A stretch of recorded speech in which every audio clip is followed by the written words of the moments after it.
Greetings, class. I have a handout that I'm going to put on Canvas that goes over a lot of this, but there's two types of citations. You need a full text citation that goes on the works cited. You also need an in-text citation. So let's say I'm writing a paragraph and I have a quote from somebody, or I paraphrase somebody, or anything like that. I'm taking information from somebody else. I must cite it at the end of this sentence. Actually, MLA is a bit comprehensive because you have to cite every sentence you take. So if you have 4 sentences that you're paraphrasing, you'd have to cite each sentence. So just know that. And there's a couple ways to do it. I think MLA is pretty easy in terms of in-text citations. If we go back to the works cited where we had John Doe, if I'm quoting John Doe inside my paragraph, I would say John Doe says. And I start my in-text citation with the name Doe. And that's going to match up my works cited. So this would be me citing John Doe. All I need is that last name, and then I'd have the quote. Now, if I don't mention John Doe's name before the quote, then I could have the quote, and at the end, I would mention John Doe. I would just cite his last name, Doe, in parentheses. So I either need the author's name here at the beginning of the sentence, or if I don't mention their name before the quote, I need Doe. Now, I don't need to do this. I don't need to say John Doe says, and then have the quote, and then have Doe again. I just need it in one place, either the beginning or the end. Now, sometimes you'll have a source that doesn't have an author, like we mentioned before. And if that's the case, you're not going to cite the author in text. You'll just cite this actually needs quotations on it. You would cite the web page or the article. So I would just cite home ownership says, and then I'd have my quote. So I'd say the article home ownership says, and I just have it like this. Now, if I didn't mention home ownership before the quote, then I'd have my quote, and at the end of the quote, just like I did for Doe, I put home ownership in parentheses, and I'd put that in quotations. So again, I only do this if I don't have an author. If I cited Doe, I don't need any of this information, but if I don't have an author, which sometimes happens, then I would start by citing the article. And again, this is rare. Sometimes it comes up, but it is rare. If you're doing this, really check your work. If you don't have an author, you don't have an article, you just have the website or the publication, I would put lending.com. I put that in italics, I put an IT above it, and says, and then I'd have my quote. Or if I don't mention it before the quote, I would just say I'd have my quote, and then at the end in parentheses, I just put lending.com. It's very rare to do this. Sometimes I see students go here. This is the very first thing they do when there's already an author. If you have an author, cite that author. If you have a web page, cite that. You'll never put the URL, the date published, all the information you put on the works cited. You're not going to put that in text.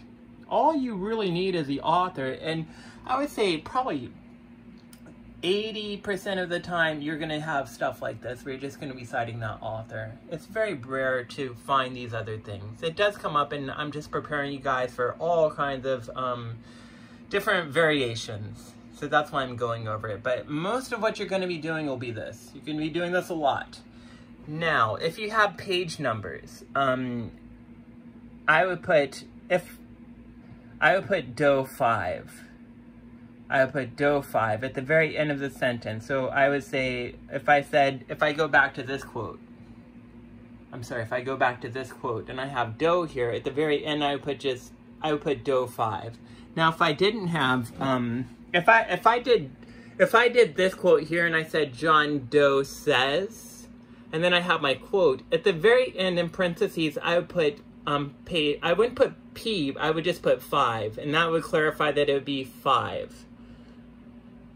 And if I did it this way, then I would have Doe 5. So again, I'll repeat that. So if I have John Doe here, at the very end, if I have page numbers, I'm going to put 5 in parentheses at the very end.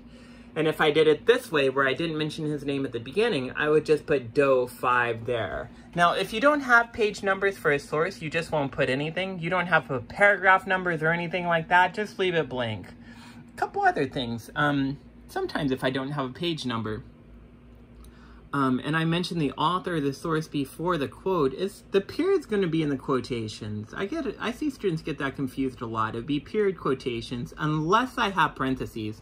So if I have a page number author, then the period goes outside of the parentheses. So I wanted to clarify that because I see some students confused about that. And then another question comes up, what if I have 2 or more authors? In text, you just cite their last names. I think it's easier just put their names at the end. And notice this, it's Moen and minor. I didn't revert this into alphabetical order. I didn't put minor and Moen. I just kept it the way it is, the way it's listed on the publication. If you start to, so exactly as you see it on the book or the website, you're going to put it just like that. Both, whoever names comes first, you're just going to put it like that. Moen and minor. And then, if you have 2 or more authors, let's say sometimes when you're using scientific work, sometimes you have 5 people writing one article. If that's the case, I do like MLA because you don't have to write everybody's name out. That would take forever. You could just write Moen, and then you could write et al. Et al is Latin and means including others. And so all you need is that. Again, if you have page numbers, you would put page numbers at the end, put page numbers here if you have them. But for the sake of it, if you have 2 authors, just put their last names. If you have 3 or more authors, then you would just put the last name of the very first author and then et al. And then sometimes I get asked this question. I do have a handout that'll go over this. What happens if I'm using a quote where John Doe, I'm reading a source and it says John Doe quoted Thomas Jefferson. Do I quote John Doe or do I quote Thomas Jefferson? You have to cite the source you got the information from. So if John Doe is quoting Thomas Jefferson in his work or her work, Jane Doe, then you would cite Doe. You wouldn't cite Jefferson. And to clarify it, all you have to do is put QTD. That means quoted in Doe.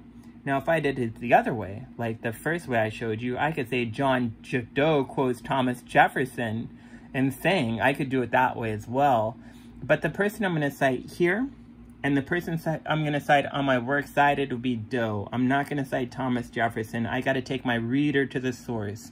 I do have a handout that goes over all the information I just went over with you guys in this video, and I hope it helps. I'm going to do everything I can. Usually, I do this in classes, but I just want to be clear and make sure that how I do things in class will transfer into online as well. So I hope this helps. I hope it clarifies things for you guys.